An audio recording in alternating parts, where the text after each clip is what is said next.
Halo teman-teman, berjumpa dengan Prianto Chang lagi di sini dan kali ini adalah edisi ke-71 dari Kisah Ting. Ya, Ting sudah menantikan akan bersekolah lagi, kuliah ya, karena Peang akan menyelundupkannya di kelasnya. Dan dia merasakan ketegangan, tapi juga gembira karena sudah 2 tahun lamanya dia tidak sekolah dan dia merindukan masa-masa itu. Masa SMA di Lampung adalah saat-saat yang sangat membahagiakan dari dirinya. Dia termasuk berandalan waktu itu, tapi dia juga punya banyak kenangan indah karena itu.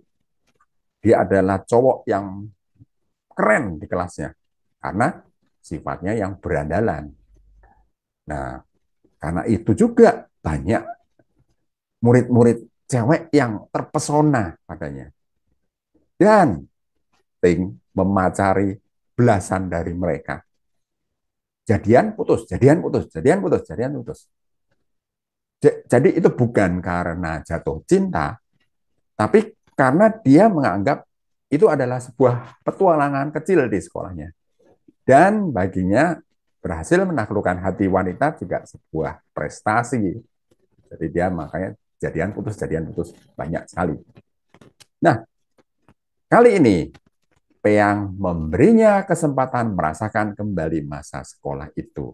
Tentu saja dia menantikan dengan sangat excited.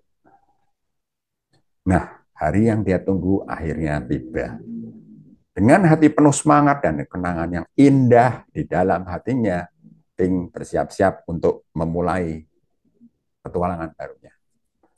Peang minta supaya ia mengikuti kelas konstruksi bangunan saja, karena itu yang paling penting buat menggambar. Nah, ketika dia tiba di kelas bersama Peang,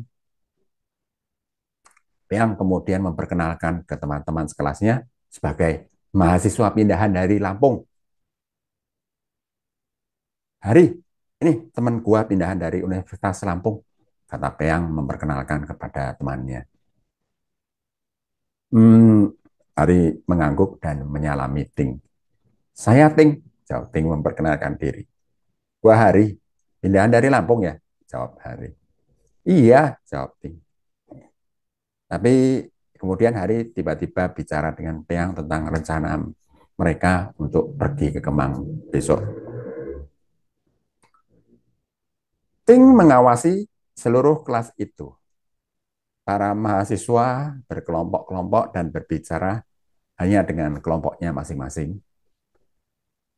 Dan respon dari teman-teman sekelas Ting tidaklah hangat seperti yang diharapkan. Dan mereka menyambutnya dengan dingin dan beberapa di antara mereka bahkan tidak menggubrisnya. Memang pada awalnya itu sikap yang diharapkan sama Ting, karena dengan begitu dia tidak perlu terlalu khawatir ada orang yang mau tahu siapa dia. Tapi seiring berjalannya waktu, Ting mulai menyadari ini memang golongan manusia yang berbeda dengan yang pernah dia jumpai sebelumnya. Ini adalah golongan manusia borju. Mahasiswa arsitektur berbeda dengan fakultas lain, uang kuliah mereka hanya kalah mahal dengan fakultas kedokteran, biaya untuk praktek mereka juga sangat mahal, sehingga hanya mereka yang berasal dari keluarga berkecukupan atau yang mendapatkan beasiswa yang bisa kuliah di sini.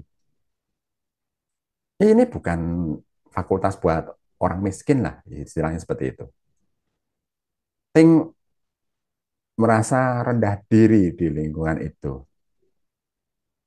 Karena mereka semua berasal dari keluarga kaya dan terlihat sangat modis.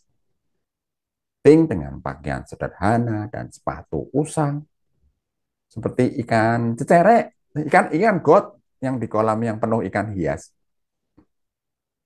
Dia merasa bahwa ini tidak pas, tidak cocok buat dia. Tapi Peyang selalu mengingatkan Ting bahwa maksud dia menyelundupkan ke universitas untuk belajar menggambar, bukan untuk berteman dengan mereka. Begitulah akhirnya Ting mulai berkenalan dengan golongan borju yang kelak akan menempanya untuk bisa sukses sebesar-besarnya. Baiklah teman-teman, itulah edisi ke-71 kisah Ting. Bagaimana keadaannya setelah Ting masuk ke dalam golongan borju ini, dunia yang tidak pernah ia masuki sebelumnya. Nah, nantikan di edisi berikutnya. Sampai jumpa.